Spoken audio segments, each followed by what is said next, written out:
What's going on, guys? So I want to share this video with you guys. As you can see by the title, is 4 things I wish I knew before buying an investment property. So I'm 25, I'm a young investor, and I bought this property out here in Jacksonville from a wholesaler. And one of the things that I wish I knew, which seems kind of obvious to do, but most investors don't always do it, is to do a thorough inspection of the property before buying it. And I didn't do that because, one, I live in South Florida, and two, the property is all the way in Jacksonville. So of course it just took a drive, but the time of closing was so short in between, and I had other activities I was doing. So, you know, you do want to do that because you're able to take out, you know, out of the cost to buy it. And as you can see, here's a bunch of trash here. This property was really wasted, and but it was still a great deal because this property was almost half an acre, a 4.2. Of course, it needed a lot of work, but that's part of the game, you know, rehabbing a property. You know the property needs work to be done, and all that matters really is if the price is right. So I just went off based off pictures before even going to close property. Luckily, I had a cousin who lived nearby, and he gave me like a little walkthrough. But when I actually got to the scene, there was much more damage, you know, that I didn't, see. So definitely, point number one is to do a thorough inspection of the property, because it's going to save you a lot of money and time at the end, because things will pop up, random repairs you didn't calculate. And it's going to eat into your profit. So you guys want to do a thorough inspection of the property. And so someone asked too before, like, hey, would you want to do you ask for an inspector to pass by? And that can cost a lot of money.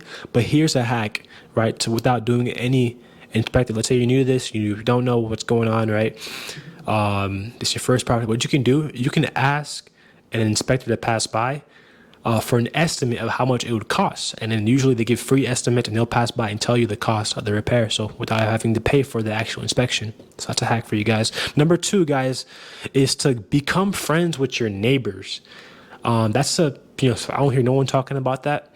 But especially since I don't live in this area, becoming friends with my neighbors here was essential, because one, they get to I get to stay in contact with them and know what's going on, in the neighborhood and etc. And two, they get to watch over the property for me, so I don't have to buy any cameras. They literally, my neighbor's truck right there, and they'll just tell me, hey, what's going on? Hey, like someone's jumping your fence.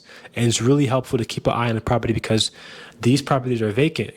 People know that, and then people can, say, hey, they're doing something here, let's see. And I actually got my before I became friends with my neighbors, I actually got my tools stolen here in this house, which sucked.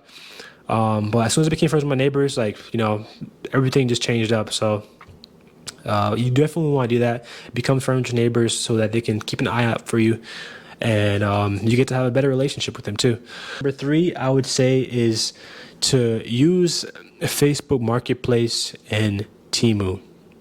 Facebook Marketplace and Temu. So this contractor right here is a contractor I found from Facebook Marketplace, and he's redoing a fascia board right here.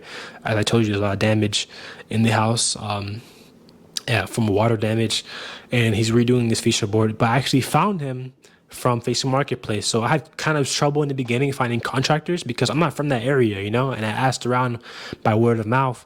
But I ended up finding the right person through Facebook Marketplace. So I highly recommend you guys use Facebook Marketplace. There is a bunch of professionals out there. Of course, you have to, weed them out, have them come by. And this guy right here is actually doing the fascia board for me. He actually works on the inside, and I'm going to make a separate video of how to deal with contractors, on a completely different video of what I learned with that. But yeah, he charged me about $500 for this,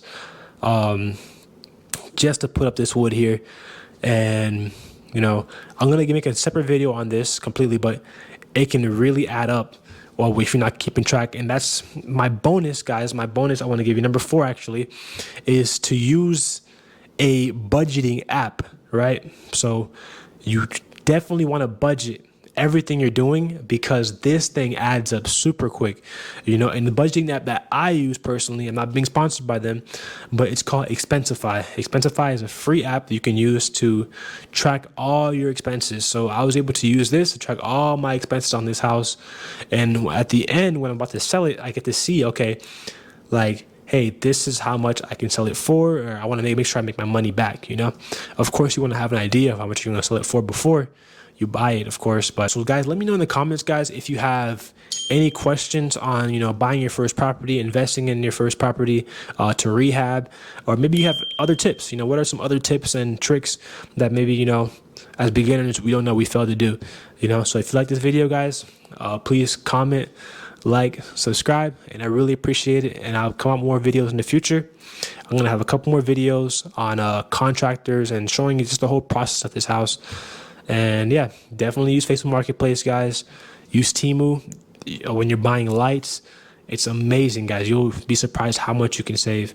This is me buying a ladder here from Facebook Marketplace for $25, so finesse the game, guys. Finesse it, make it work. Nobody's gonna ask you, hey, where'd you get this from? Just get it done and have fun. Yep. So if I can do it, guys, I'm 25 years old, you can do it too. Take care, guys. I'll see you on the next one. Peace.